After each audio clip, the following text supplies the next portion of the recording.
and welcome to our QPR Preview Show ahead of our Friday evening clash with Reading. I don't think anybody expected it to be a top of the table clash a few weeks ago, but that is what we have to look forward to. Before we look ahead to that match, 2 away wins this week for QPR, 6 points in the bag. How often, if ever, do QPR win 2 away games in a row? How often do we beat the league leaders away from home? Very rare. Weeks don't get much better for QPR, do they, Dave? No, it's been an amazing week, hasn't it? I mean, I don't think either of us expected it. I mean, Bristol City was always one that we thought they could get something there, and first half they were really good there, weren't they? But last night was just another level, wasn't it? I mean, I don't think anyone, I was hoping to see a good performance and to try and see how we fare against that sort of team, but it was a million times better than I expected. It was really good. Yeah, I mean, we talked last week, didn't we, about the Sheffield United match being a good marker of how far we've come since April and how far we've come under Beale. Did it show you that we've come a long, long way? Yeah, I mean, when we played them, was it April? Like last home game of the season, wasn't it? Yeah. And I think you said last week, we didn't get our run half. We were poor on the night, and they were like levels above us. Last night was such the opposite. I mean, they had chances. I mean, first half they were on top, but we always looked in the game. And we kind of grew as the game went on. We had chances first half, and defensively second half, I thought we were superb. Just the whole way the team was set up, they just looked so hard to break through. And Field and Dizelle, they protected the back four so well. It was a really impressive performance, I thought, and I thought we deserved to win. Yeah, I agree, especially because we had the best chances, didn't we? It felt like unless they scored from 30 yards, they weren't going to score. And it's rare to feel like that, especially against the league leaders away from home. There was one block where we had like 4 players all threw themselves at the ball, and you couldn't even tell who blocked it because they were all there. And it was almost like they had a mentality of, we are not going to let you score. And it clearly meant something to the players, and they're obviously buying into what Beale wants them to do.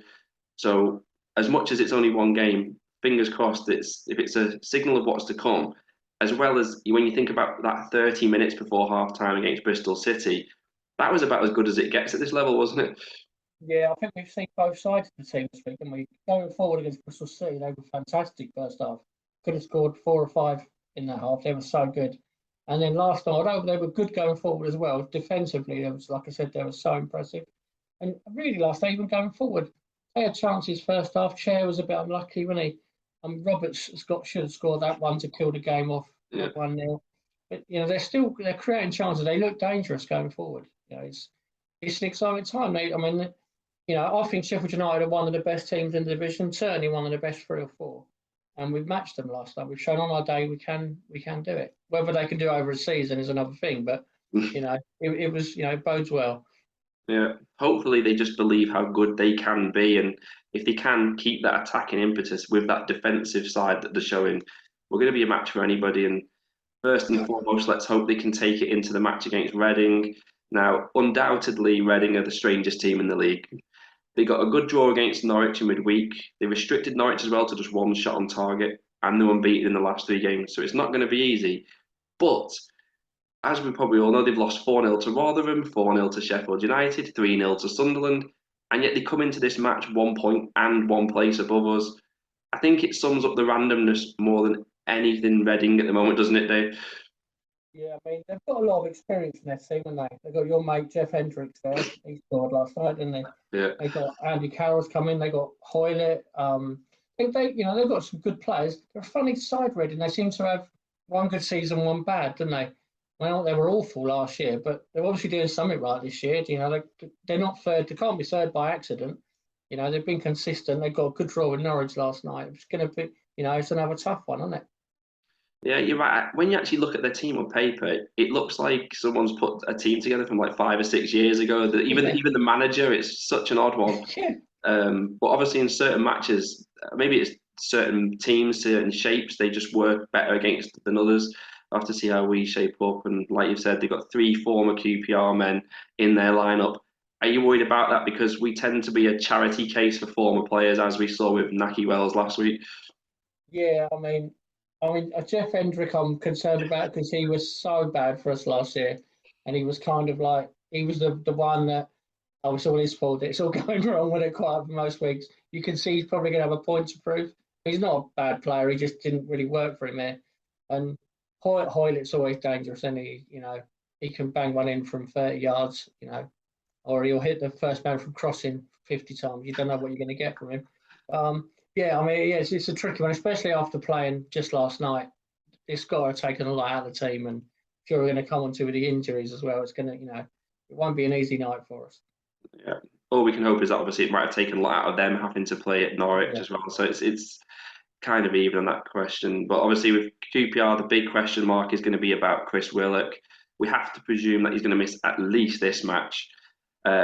We put some stats on Twitter today. Obviously, we've lost 6 of the last 13 matches he hasn't played. Can we cope without him this time, though? It's going to be difficult. I don't think we've won this season without him, have we? No, 1 point those from early games when he didn't play, the team did look very different. It just seems to be a bit more about us at the minute. Maybe I'm kidding myself because I haven't seen this without Willock for a while, but the fullbacks are playing so well at the minute. Johansson looks, back to his best. We have got options. We can drop Roberts back and play Dykes for the next few games if we need to. You've got Taylor Richards coming back, and I've not seen anything of him, but apparently he's another attacking midfielder. You've got Amos.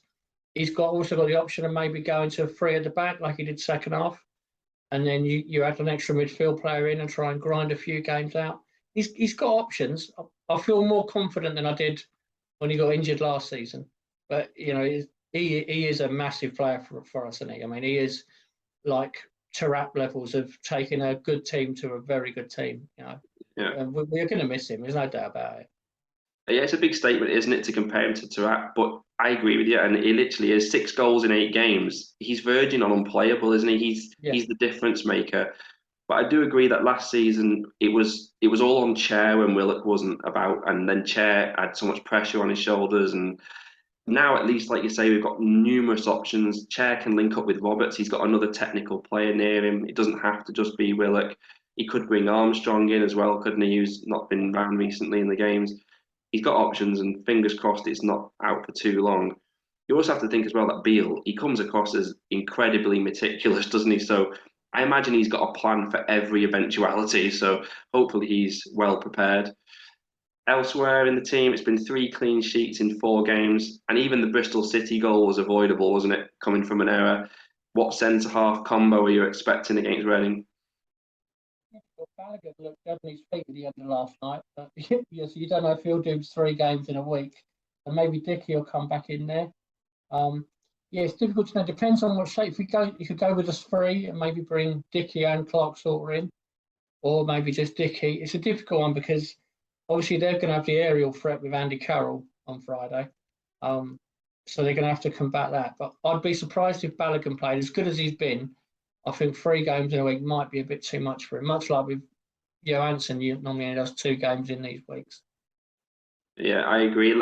Pretty much every goal kick in the last 20 minutes, he seemed to be touching his leg, and whether he can get through a match, because obviously we've got a week off at least after this one, so they can kind of throw everything into it and hope for the best. But in midfield, like you've mentioned, Johansson at least is fresh after missing his first match of the season. You'd imagine he'll start now. Then the question is, does he play Amos, Dazelle, Irogbenam? Who's your money on? Yeah, I think Johansson will come back in. It's hard to know because they all played so well last night. Amos was really good again, and so I thought Dazelle had a really good game. It's hard to pick. It's going to basically be on fitness, isn't it? I think on Friday. I think he'll want Johansson back in, fresh legs in. They had them games. Oh, God knows how long ago it was now, but we had 3 games in a week. We beat Hull on the midweek and lost to Swansea, and he did say after that he took the blame because the players were a bit tired and he should have put fresh legs in. So I think he will change the midfield up. But it's difficult to see who you drop out of that midfield. They were excellent last night. Yeah, I think he might drop Amos on the basis that he's only just coming back from injury, isn't he? And he did a big shift again last night. So maybe Johansson and Irogbenam I'd bet on, but he's got loads of options, and that's the really nice thing, isn't it? We should mention Samfield here too, because we're not even saying him. We just know he's playing, and he has been outstanding, hasn't he, this week, especially against Sheffield United. He's just getting better and better all the time, isn't he? Oh, he was so good last night. breaking the play up all night. He was winning tackles, and he seems to have cut out a lot of the silly bookings from his game this season. You know, he had to give away a few free kicks with shirt pulls last night, which he got booked for quite a lot last season. But he's doing it a lot less now, and he's just winning the ball back. And I think he looks a lot better on the ball as well, coming out of defence. I've been really impressed with him. You know, he's a massive player for us. I really like him. Yeah, I do. He's everywhere. I mean, literally, I know he is that thing of they cover every blade of grass, but he really does. He's not just sitting in the middle because he is the shield, as everyone's joking, but Yeah, he's tackling them by the touch line, and it's just absolutely fantastic. And hopefully, he can continue with that because there is that thing of if he got injured, he's probably first name on the team sheet. We never consider whether he's going to get dropped, and yeah. we have to hope he doesn't get an injury like he had last season. So with a full week off after this match, like I said, they might throw everything into it and then rest up and recover. Can we make it 3 wins in a row for the first time since January, do you think? We definitely can. I mean, we look bang in form. There's loads of confidence in there. You know, it's probably a good game to have a team that are around us at the table. I think if we were playing someone at the bottom, you know what would come. You'd probably get beat. But you know, it's a localish game, isn't it? I mean, they're only up the road, Reading. You know, they'll probably bring a fair few fans on Friday. I think it'll be a good game. I do fancy us to win, even without Willock. I very much doubt he's going to play, is he? I fancy us to get to beat them on Friday. Yeah, I hope it's going to be one of the matches where Reading turned in a 4-0 defeat. It would be nice, wouldn't it? We beat them 4-0 last season. Just to keep it going, it just feels so good when the QPR play like this. The atmosphere around the club on social media, everything is just so different. It's so nice, and the pressure's off in some ways. We've got 6 points in the bag. We must be confident. Just go out there and win. If we had lost the last 2 games, then it's a completely different story, isn't it? And you kind of feel like they have to win. They can just enjoy the match, enjoy playing the football that they're playing. And of course, we can go equal top if we win. So this is usually the point where we let ourselves down, isn't it? Yeah. Hopefully not. And let's hope that this time next week we're still as happy as we are right now. We'll be looking ahead to matches against Luton and Cardiff. Join us again then. And as always, come on, you R's. We know who we are. You know who we are. We are QPR.